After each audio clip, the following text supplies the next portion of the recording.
दिवा शहर हा गेले 35 वर्ष झाले ठाणे महानगरपालिकेच्या हद्दीत येतो, परंतु या 35 वर्षात ठाणे महानगरपालिकेकडून अजूनपर्यंत दिव्याचा पाणी प्रश्न सुटलेला नाही।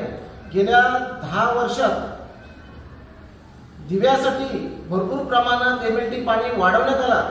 सन्माननीय मुख्यमंत्री एकनाथजी शिंदे साहेब हे नगरविकास मंत्री असताना त्यांनी एकदा 10 एमएलटी पाणी वाढवलं, 5 एमएलटी पाणी वाढवलं, असं जवळजवळ या 3 ते 5 वर्षात त्यांनी 10 ते 15 एमएलटी पाणी वाढवला, परंतु हा पाणी दिवेकरांना आजपर्यंत मिळालेला नाही।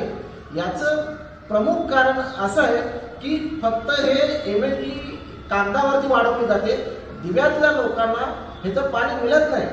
7 जून 2023 रोजी 221 कोटी रुपये हे दिव्यातील रिमॉडेलिंगसाठी पाण्यासाठी देण्यात आले होतं आणि ह्याचं उद्घाटन सन्माननीय मुख्यमंत्री एकनाथजी शिंदे साहेब यांच्या हस्ते करण्यात आलं होतं, परंतु आजही तुम्ही दिव्याला बघाल तर दिव्याला पाणी नाहीये।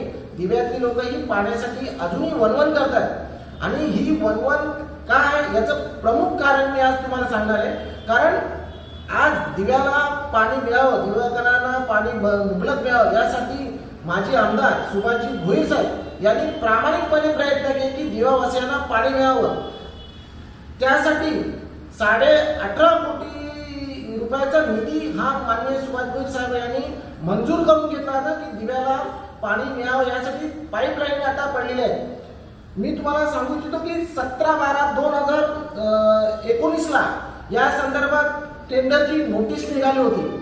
त्यानंतर 16/3/2020 ला म्युनिसिपल कमिशनरनी हे सँक्शन केलं होतं। मग जर 2020 ला ही पाण्याच्या लाईनीसाठी सँक्शन करण्यात आलं होतं, 24/11/2020 ही वर्क ऑर्डर आहे, जी पाण्याची लाईन मंजूर झाल्याची ही महापालिकेची वर्क ऑर्डर आहे। आपण पाहू शकता जर 2020 ला जर पाण्याची टेंडरची लाईन मंजूर झाली तर आज 3 वर्ष झाली, मग 3 वर्षात या पाण्याच्या लाईनीचं काम का केलं नाही?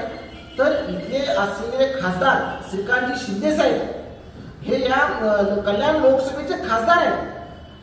आज त्यांनी हे काम चालू नाही केलं कारण त्यांचा प्रत्येक वेळी त्यांचा इगो आड येतो, त्यांना प्रत्येक वेळी त्यांना सगळं श्रेय त्यांना घ्यायचं असतं, त्यांना इलेक्शनच्या तोंडावरती नारळ फोडायचं असतं। आमचं म्हणणं खासदार साहेबांना एकच आहे, साहेब श्रेय काय घ्यायचं तुम्ही घ्या, परंतु लोकांना पाण्यापासून वंचित नका ठेवू। आज 3 वर्ष झाले एकनाथजी शिंदे साहेब तेव्हा नगरविकास मंत्री पण होते, पण आज शिंदे साहेब मुख्यमंत्री आहेत, खासदार त्यांचे सुपुत्र खासदार आहेत, तरी सुद्धा दिवेकरांना अजून पाणी मिळत नाही। याचं प्रमुख कारण आहे कारण खासदारांना श्रेय लाटायचं असतं प्रत्येक गोष्टीत। पण आमचं दिवेकरांचं एकच म्हणणं आहे, तुम्ही श्रेय घ्या, पण लोकांचं जे आज टॅक्स भरतात